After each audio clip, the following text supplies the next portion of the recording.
Hello friends, ഇന്ന് നമുക്ക് മലയാളിയുടെ എക്കാലത്തെയും പ്രിയ സ്നാക്കായ പഴംപൊരിയുടെ റെസിപ്പി കണ്ടാലോ? നമുക്ക് നേരെ വീഡിയോയിലേക്ക് പോകാം. അതിനായി ഞാൻ ഇന്നിവിടെ എടുത്തിരിക്കുന്നത് ഒരു കപ്പ് മൈദയാണ്. അതിലേക്ക് 1 ടീസ്പൂൺ അരിപ്പൊടി നമ്മൾ ചേർക്കുന്നത് നമ്മുടെ പഴംപൊരിക്ക് നല്ല ക്രിസ്പ്നെസ് കിട്ടാൻ വേണ്ടിയിട്ടാണ്. പിന്നെ ഞാനിവിടെ ചേർക്കുന്നത് 2 ടീസ്പൂൺ പഞ്ചസാര നമ്മുടെ പഴംപൊരിയുടെ സ്വാദ് കൂട്ടും. പിന്നെ ഇതെല്ലാം കൂടി ബാലൻസ് ചെയ്യാൻ വേണ്ടിയിട്ട് നമ്മൾ ആവശ്യത്തിനുള്ള ഉപ്പും ചേർക്കുന്നുണ്ട്. പിന്നെ ഞാൻ പറയാൻ പോകുന്നത് തികച്ചും ഓപ്ഷണലാണ് കേട്ടോ. പഴംപൊരിക്ക് കളർ വേണമെങ്കിൽ, നിർബന്ധമില്ല, വേണമെങ്കിൽ നമുക്ക് മഞ്ഞൾപ്പൊടി ചേർക്കാം. എനിക്ക് പഴംപൊരിക്ക് ഒരുവിധം മഞ്ഞ കളറുള്ളതാണ് ഇഷ്ടം. അപ്പോൾ ഞാൻ 1/4 ടീസ്പൂൺ മഞ്ഞൾപ്പൊടി ചേർക്കുന്നുണ്ട്.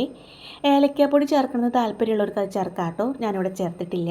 ഇനി നമ്മൾ ആവശ്യത്തിന് വേണ്ട വെള്ളം ഒഴിച്ച് നമ്മുടെ ബാറ്റർ മിക്സ് ചെയ്തെടുക്കാം. മിക്സ് ചെയ്യുമ്പോൾ നമ്മൾ ശ്രദ്ധിക്കേണ്ടത് തരികളോ കട്ടയൊന്നും ഇല്ലാതെ നല്ലവണ്ണം മിക്സ് ചെയ്തെടുക്കാം. പിന്നെ ശ്രദ്ധിക്കേണ്ടത് നമ്മുടെ വെള്ളം കൂടാൻ പാടില്ല. വെള്ളം കൂടിയാൽ നമ്മുടെ പഴത്തിൽ മാവ് പിടിക്കുകയില്ല. എന്നാൽ വെള്ളം കുറഞ്ഞാലോ അതിൽ മാവ് തന്നെ ഉണ്ടാവുള്ളൂ. ഇത് രണ്ടും നമ്മുടെ പഴംപൊരിയുടെ സ്വാദിനെ ബാധിക്കുന്നതാണ്. അതുകൊണ്ട് ബാറ്റർ മിക്സ് ചെയ്യുമ്പോൾ പ്രത്യേകം ശ്രദ്ധിക്കണം. നമുക്ക് ടീസ്പൂണോ കയ്യോ വെച്ച് നന്നായി ബാറ്റർ മിക്സ് ചെയ്തെടുക്കാം. ഇതേപോലെ ബാറ്റർ നമുക്ക് മിക്സ് ചെയ്തെടുക്കാം. ഇതൊക്കെ കണ്ട നല്ല കളറുമുണ്ട്. ഇനി നമുക്ക് ബാറ്റർ കുറച്ച് നേരം റെസ്റ്റ് ചെയ്യാൻ വെക്കാം കേട്ടോ. കുറച്ച് നേരം റെസ്റ്റ് ചെയ്താൽ നമ്മൾ പഴംപൊരിക്ക് ടേസ്റ്റ് കൂടുന്നതാണ്. ആ നേരം കൊണ്ട് നമുക്ക് പഴംപൊരിക്ക് ആവശ്യമായ പഴം കട്ട് ചെയ്തെടുക്കാം. പഴംപൊരിക്ക് പഴം എടുക്കുമ്പോൾ എപ്പോഴും ശ്രദ്ധിക്കേണ്ടത് ഇതേപോലെ പഴുത്ത പഴം വേണം എടുക്കാൻ. പഴുപ്പ് കുറവുള്ള പഴം കൂടുതൽ പഴുപ്പായാലും നമ്മൾ പഴംപൊരി ടേസ്റ്റ് അത് മാറാം. അങ്ങനെ നമ്മുടെ പഴത്തിൻ്റെ 2 സൈഡും ഇതേപോലെ കട്ട് ചെയ്ത് നമുക്ക് തൊലി കളഞ്ഞെടുക്കാം. കുട്ടികളൊക്കെ സ്കൂൾ വിട്ട് വരുമ്പോൾ ഉണ്ടാക്കി കൊടുക്കാൻ പറ്റിയ ഏറ്റവും നല്ല സ്നാക്കാട്ടോ ഇത്. വീട്ടിലുണ്ടാക്കുന്നതാകുമ്പോൾ കൂടുതൽ ടേസ്റ്റ് ആയിരിക്കും. എൻ്റെ മക്കൾക്കൊന്നും കടയിൽ നിന്ന് മേടിക്കുന്ന പഴംപൊരി ഇഷ്ടമില്ല കേട്ടോ. നമ്മൾ കടയിൽ നിന്ന് മേടിക്കുന്ന പഴംപൊരിയിൽ നിറച്ച് പഴം മാത്രമല്ലേ ഉണ്ടാവുള്ളൂ, പഴവും മാവും മാത്രമേ ഉണ്ടാവുള്ളൂ. അപ്പോൾ എൻ്റെ മക്കൾക്കൊക്കെ വീട്ടിലുണ്ടാക്കുന്ന പഴംപൊരിയാണ് ഇഷ്ടം. നമുക്ക് എല്ലാ പഴവും ഇതേപോലെ 2 സൈഡും കട്ട് ചെയ്ത് തൊലി കളഞ്ഞെടുക്കാം.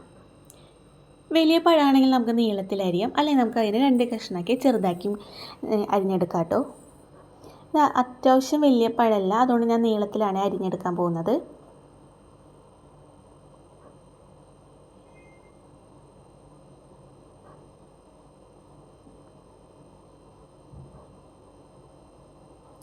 ഇതേപോലെ നമുക്ക് നീളത്തിൽ അരിഞ്ഞെടുക്കാം.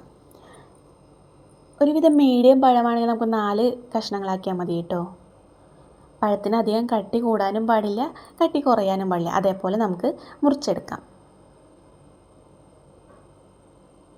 അങ്ങനെ ഞാൻ എല്ലാ പഴവും അതേപോലെ മുറിച്ചെടുക്കുന്നുണ്ട്.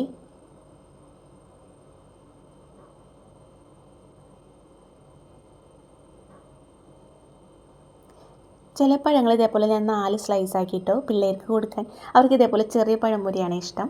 അപ്പോൾ ഞാൻ കുറച്ച് പഴം പകുതി ഇതേപോലെയും മറ്റേത് നീളത്തിൽ അരിഞ്ഞു വെച്ചു. ഇനി നമുക്ക് ഒരു ചട്ടി അടുപ്പത്ത് വെച്ച് ഓയിൽ ആവശ്യത്തിനുള്ളത് ഒഴിച്ചു കൊടുക്കാം.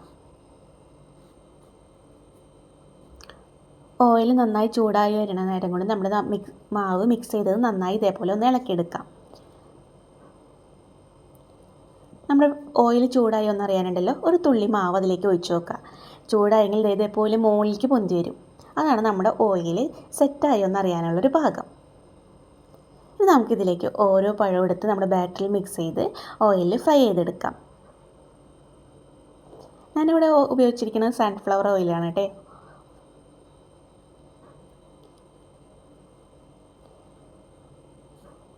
അതേപോലെ ഓരോ പഴ കഷ്ണവും നമുക്കതിലേക്ക് എടുത്ത് ഫ്രൈ ചെയ്തെടുക്കാവുന്നതാണ്.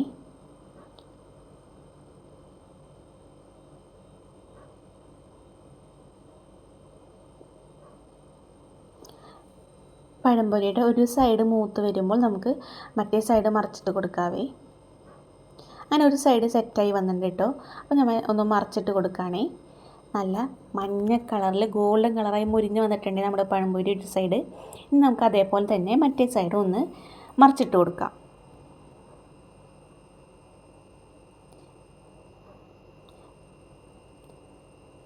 പഴംപൊരി എന്ന് പറയുന്നത് നമുക്ക് പിള്ളേർക്കും കുട്ടികൾക്കും മുതിർന്നവർക്കും ഒക്കെ ഒരേപോലെ ഇഷ്ടപ്പെടുന്ന ഒരു സ്നാക്കാണ്.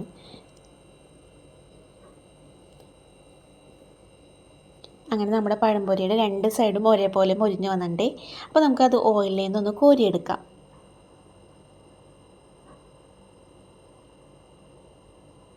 അങ്ങനെ നമ്മുടെ പഴംപൊരി ഇവിടെ റെഡിയായി വന്നിരിക്കുകയാണ്. ഇതേപോലെ ബാക്കിയുള്ള എല്ലാ പഴവും ഞാൻ ഇതേപോലെ ഫ്രൈ ചെയ്തെടുക്കുന്നുണ്ട്. അങ്ങനെ നമ്മുടെ ക്രിസ്പിയായ പഴംപൊരി ഇവിടെ റെഡി ആയിരിക്കുകയാണ്.